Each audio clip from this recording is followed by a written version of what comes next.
La Germanische Heilkunde es un cambio de paradigma de tal envergadura que nos ha llevado a conocer 16 temas antes de llegar a este capítulo, donde ya sí exponemos la primera ley biológica, conocida como la ley férrea del cáncer. Llamada así por el Dr. Hammer porque sus descubrimientos comenzaron gracias a sus investigaciones con enfermos oncológicos, pero después descubrió que las leyes biológicas eran aplicables a todas las enfermedades. La importancia de esta primera ley es que, por primera vez, se establece el origen real de todas las enfermedades. Todas, sin excepción, incluso las consideradas de orden psicológico, tienen un origen común, uno o más conflictos biológicos que pueden ser identificados con precisión.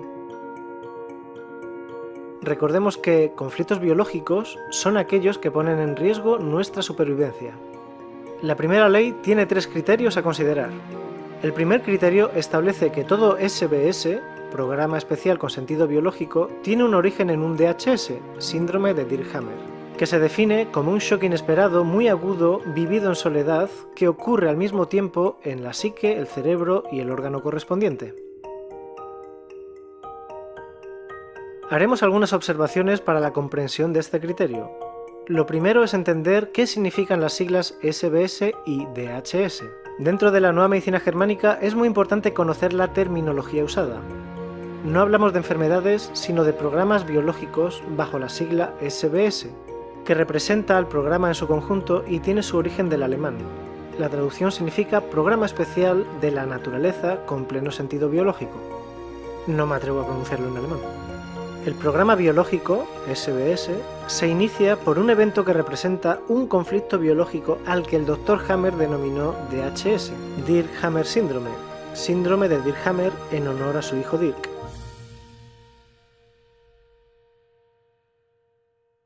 Este primer criterio nos explica que la situación vivida va a ser gestionada a nivel cerebral, pues el cerebro está a cargo de generar una respuesta para ayudar a solventar el shock. También afecta a nivel psíquico, pues el ánimo o la emoción respecto de la situación particular contribuirá en la búsqueda de una solución. Por ejemplo, si la emoción es de miedo, lo ayudará a huir, o si es de enojo, lo incentivará a defenderse. Por último, simultáneamente el DHS comandará al órgano que estará a cargo de manifestar esa respuesta concreta. Esto indica que siempre estarán involucrados en un SBS los 3 niveles: cerebro, psique y órgano. De este criterio también se desprende que no hay enfermedad si no se vivencia un DHS, es decir, un shock que debe tener las características de ser inesperado, intenso o dramático y vivido en soledad. Entonces, por definición, las enfermedades no se pueden prevenir, pues se inician con un evento que nos pilla por sorpresa o no estábamos preparados para enfrentar. La carga dramática va a determinar la intensidad con que se manifiesta el programa. Vivido en soledad no necesariamente significa que nos pille solos. El concepto de soledad no es una soledad física, sino más bien el vivirlo de esa manera, pues podemos experimentar un shock estando entre conocidos o en medio de una multitud, pero no sentirnos capaz de comunicarlo.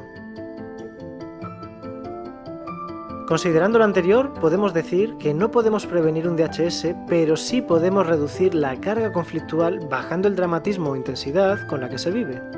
Además, si buscamos la forma de compartir y comunicar lo que nos sucede, bajará notablemente la masa conflictual. Esta simple acción puede hacer la diferencia entre generar un tumor o no hacerlo.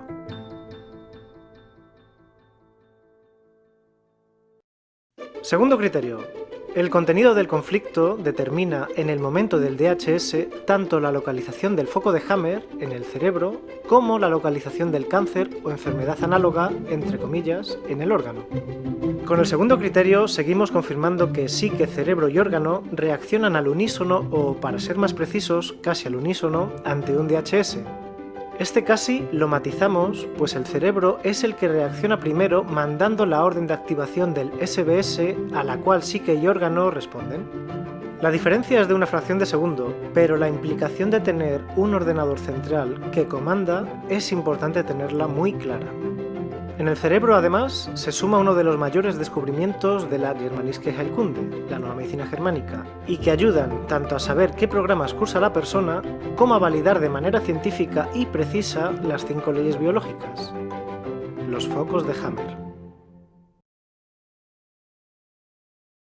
Al principio llamado de modo ridiculizante por los adversarios del Dr. Hammer los extraños focos de Hammer, quedó finalmente con el nombre de focos de Hammer del alemán Harmesker Hertz, así sus siglas HH.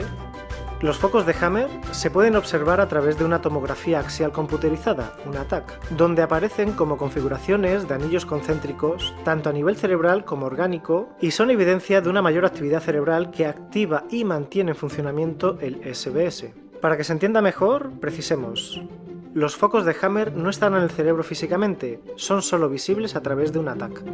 En fase de conflicto activo, en el corte axial de una TAC, observamos conformaciones en forma de diana con cercos bien delimitados que los radiólogos llamaban equivocadamente artefactos, creyendo que eran fallas del aparato.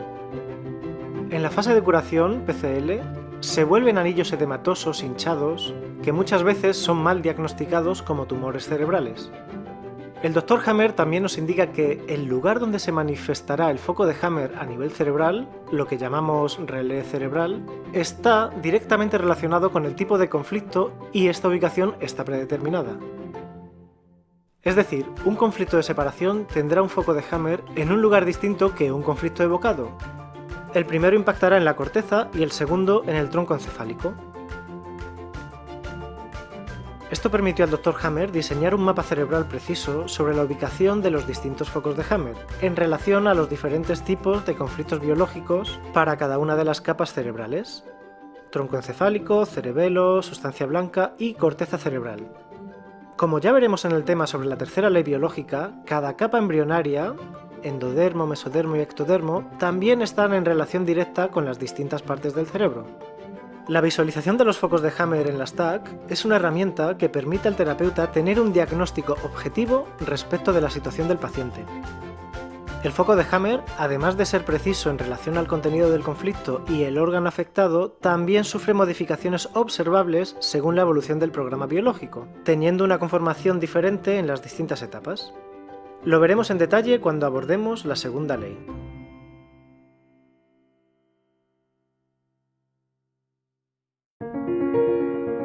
El tercer criterio indica que el programa evoluciona de manera sincrónica en los tres niveles: cerebro, psique y órgano.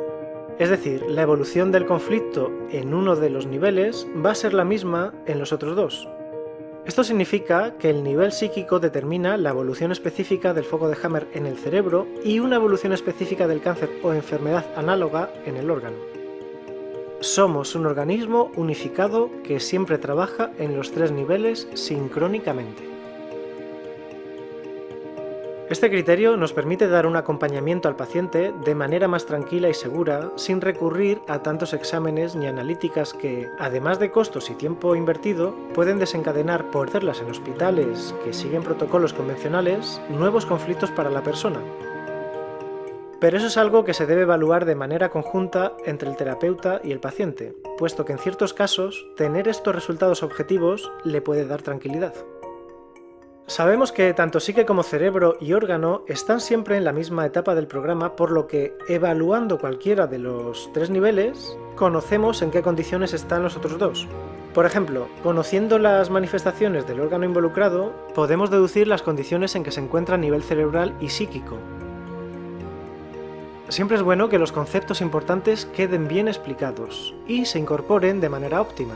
Para ilustrar lo expuesto hasta aquí, vamos a poner un ejemplo, el primer DHS de la historia. Usaremos, con todo el respeto del mundo, la propia vivencia de Sigrid y Gerd Hammer, sobre cómo se inicia un programa biológico.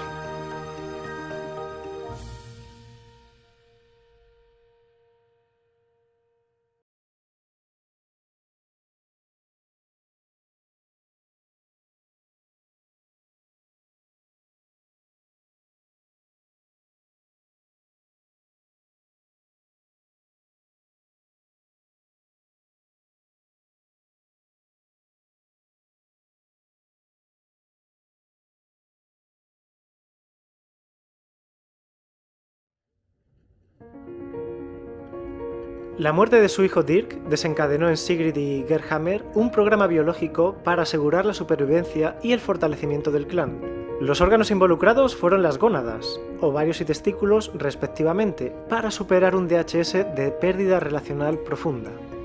Esto tiene un propósito biológico, que es reponer el miembro perdido dentro del clan. Para ello, el cuerpo inicia un programa de supervivencia que permitirá aumentar la capacidad de procreación de la pareja.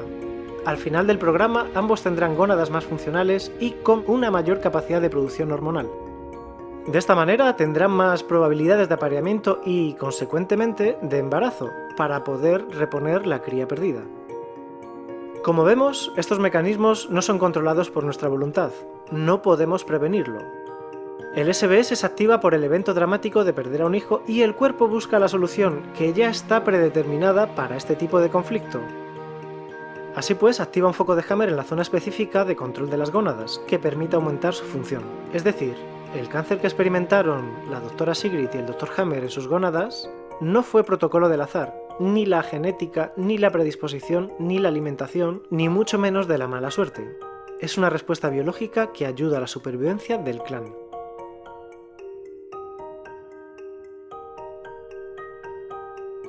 Gracias a esta primera ley biológica se acabó la incertidumbre.